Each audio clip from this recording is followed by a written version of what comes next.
Sa ngalan samahan, ug sa Anak, ug sa Espiritu Santo. Amen. Salamat si Ginoo.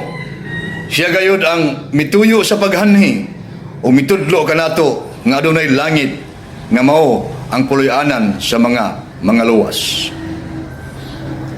Wala na'y kamatayon ni kasubo, paghilak o kasakit. Ipadayag Uluhan 21, tudling 4.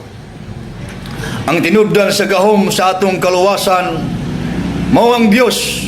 Kadiya sa gipadayag Uluhan 19, tudling 1. Daiga ang Dios, ang kaluwasan, ang himaya ug ang gahom iya sa atong Dios.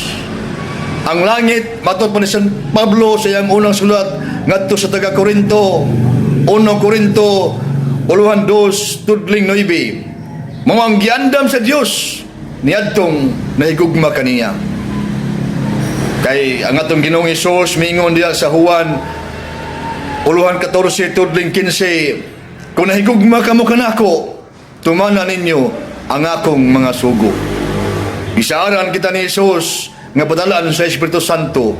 Kay diha sa Juan Uluhan 14, tudling 26, ang manlalaban ang Espiritu Santo nga ipadala sa amahan sa akong ngalan, magtudlo o magpahinomdom kaninyo sa tanan nga akong isulti kaninyo. Ang atong simbahan gisugo sa Ginoo nga mao ang magatudlo sa mga katawhan aron maluwas.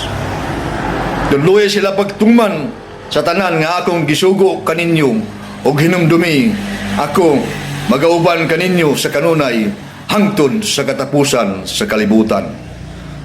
San Mateo Uluhan 28, tudling 20. O diya sa Marcos Uluhan 8, tudling 38, dawaton nato si Kristo ug ang iyang mga pagtulunan. Musalig kita sa grasya kung gahom ug panabang sa Dios. Kaysa Juan Uluhan 15, tudling 5, ningon ang atong Ginoong Hesus, kung wala ako, wala kamoy mahimo. Si San Agustin militok sa halawom kayong kaalam, siyang mingon, musalig kita sa dakong grasya sa Dios, human kita mapukan sa pagpakasala. Ang kaluwasan makaplagan lamang pinaagi sa grasya sa Dios nga makabot pinaagi sa pagtuo og maayong mga buhat.